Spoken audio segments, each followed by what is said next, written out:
Yeah, respect is the basic of every healthy relationship. Can there be love without respect? Can there be friendship without respect? No. Respect is the backbone of every healthy relationship. Do you think children deserve to be respected?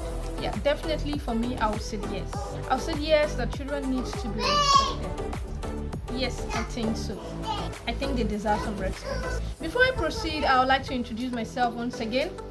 My name is Olalade James. I'm your Be Conscious coach, Be Conscious parental coach. I deal with talking about children, being an advocate for children based on the fact that they are always at the receiving end of every traumatic experience or any issues in any relationship, be it marital relationship, any relationship of all sorts. Children are always the neglected ones. They don't have their own. So with that, I decide to be a Be Conscious coach to most parents and tell them about children. If someone said they love you but belittle you, ignores you, make you feel inferior, that's lack of respect, and definitely it's not true love.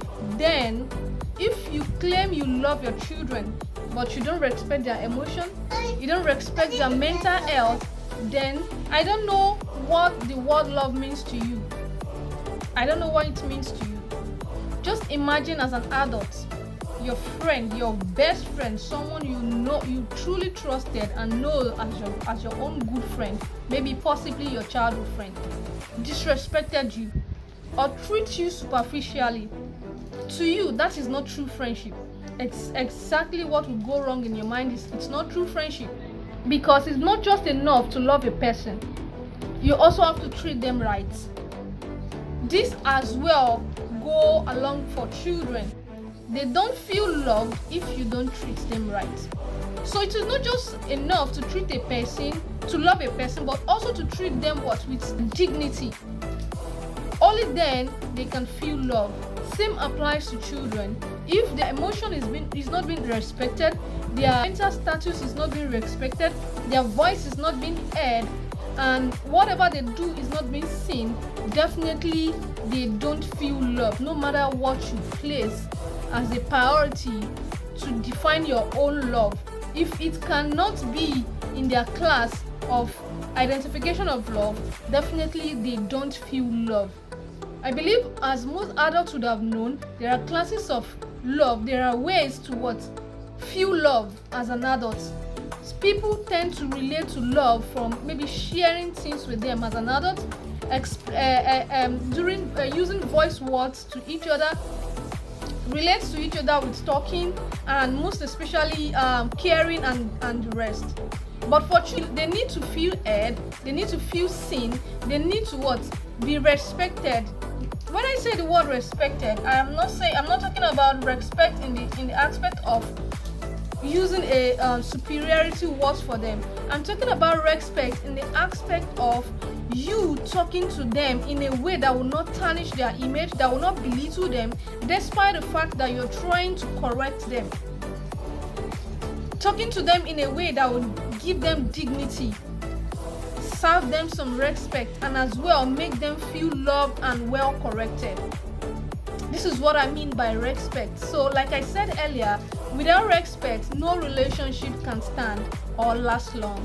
True love does not create anxiety, but peace.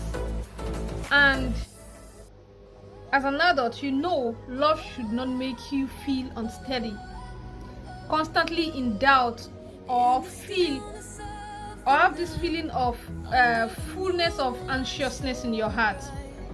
Well, if you don't know as an adult now it is time to relearn. Now you know. So if your children constantly question your feelings for them, walking on eggshells for fear of making mistakes, or feeling insecure in the relationship you shared as a parent, then what you show them is not love. What you feel for them may not be the love, may not be true love, but emotional dependence. That is, you want them to just depend on you and continually seek for your love. A healthy bond is made of certainty, trust, and mutual respect. When a relationship is authentic, it brings calm, not torment. It makes you feel at home, not in constant state of alert. You get to feel relaxed. So that's why I'm here to call parents to love their children, because love for children is not a test to pass, nor a battle to fight. It's not a thing they necessarily need to yearn for before giving them. It is a safe harbor, just like home, where they can be themselves without the fear of being judged or abandoned. Love should be given freely, not conditionally. That's what I'm here to preach. Love should be given freely, not conditionally. Children love those who make them smile and be at peace, creating that friendly environment that make them be the children that they are. Of course, they are soon going to be an adult. They need to be the children that they have presently. So a healthy parent-children relationship is made of empathy and support, which means having someone beside you who stays by your side during difficulties, just like an adult. So in the case of children now, children emotional meltdowns or trials and errors section of their mistakes. So in a child's life, parents who transform their dark moment into light opportunities to grow together. So an healthy parent relationship does not fill children with fear or insecurity, nor threatening them or put them in a criteria before loving them. Like, if you don't do this, you can't get this love from me, I will not love you, and you will not see my good side. Instead, they are parents who offer seniority, lightness, necessary to live with enthusiasm and make the children feel loved by being proud of them no matter their errors. What do I mean? It means parents who safeguard their children no matter what they do, no matter their errors, no matter their mistakes, because in every children's life there are sections of trials and errors, maybe during teenager age, and there is this teenage exorbitance that tends to come out from them. The way you are able to calm down nature, the way you are able to assist them grow, and as well still make them feel loved, not neglected. It's just like a way of putting light and opportunities for you to bond together and to also see the good part of them despite having that exorbitance. Do you understand? Because I realize most parents tend to lose that parent-children relationship at a certain age, when the child gets to a certain age in their ends, or while they're training their children. They tend to lose that relationship, parent-children relationship. Now look at it from the angles of when you're training your child at a very younger age, maybe age 0 to 5 years, 10 years.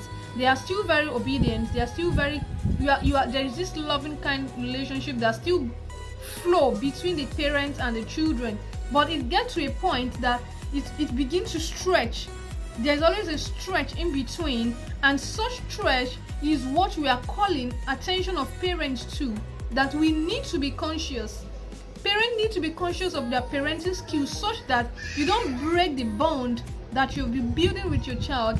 As much as you're going to correct them, discipline them, you still need to maintain that stillness. You still need to maintain that bond between you two, so that you can always have a say and a way in the life of that child. Case study: a teenage child.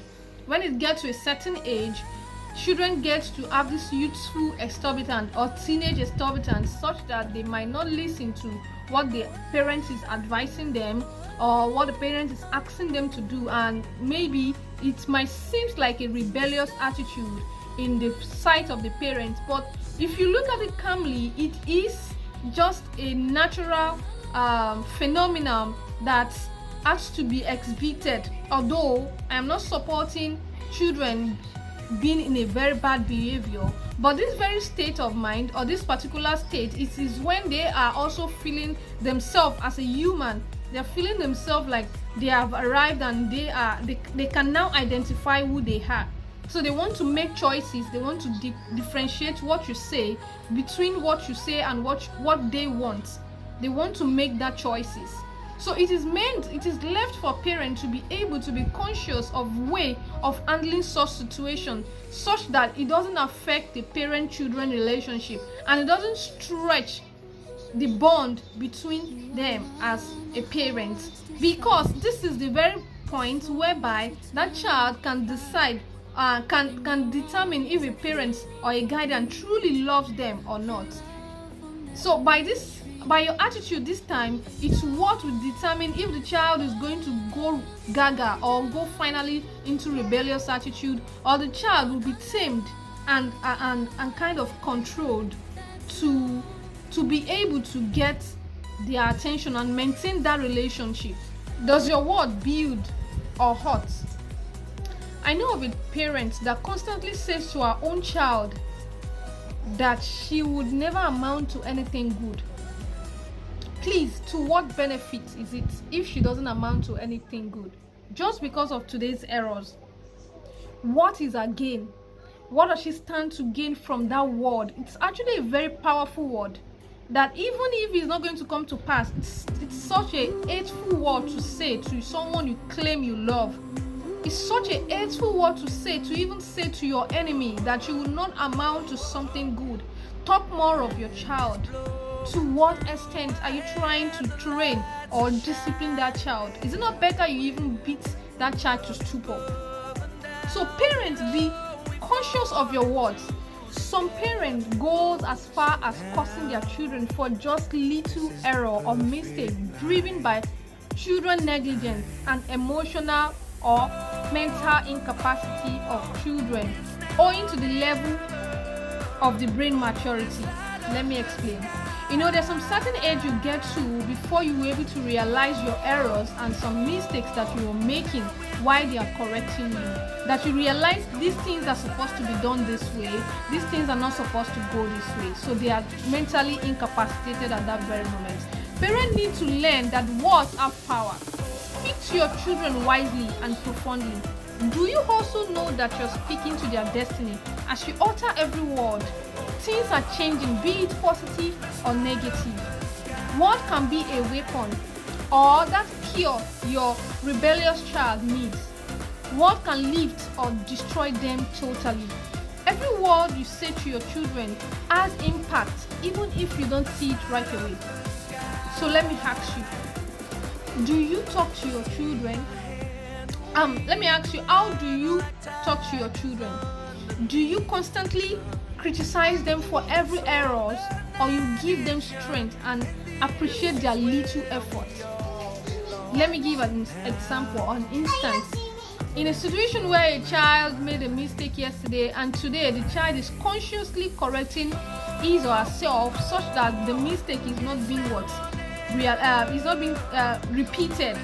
Do you appreciate such child, or you just see it as a normal thing and you get to move on with your day-to-day activities and you tend to criticize another mistake they make that very point? Another example, or let me say a real life example, I have a friend whereby the parent or the mom, let me use an example, the mom usually and constantly criticize them or criticize her often and often. No matter what she does, even if she made an attempt to correct her errors today, and everything that was criticized yesterday and talked about yesterday, she decides to make it clean and clear today. So when the parents come that very day, they tend to see the errors and mistakes of today while ignoring the correction the child made for yesterday's errors. These are ways that children's efforts are not being appreciated. These are ways that kills the morale of children, and they seem not being recognized despite trying in their own little way. So parents should be conscious. Parents should sit and always try to encourage their children no matter what they do. Assume it that they are trying their best to be good and to also listen to you. There's some state, like I said earlier, there's some state, if you don't get to that state, if your brain does not get to that maturity level, of that stage, there is nothing anybody can say, there's nothing anyone can do. You would always behave that age that you are. And this is what parents need to get and understand deeply. You can't force a child to become an adult. You can't force a teenager to become an adult. You can't force children to act higher than their age. They would always make mistakes, and these are their trying and errors moments. These are their dark moments, and this is the only time you can show much love and correct them in peace. Correct them by showing them that there is light and opportunity despite having mistakes and errors, and also that you are always still proud of them despite their errors. This is the way of strengthening parent-children relationship.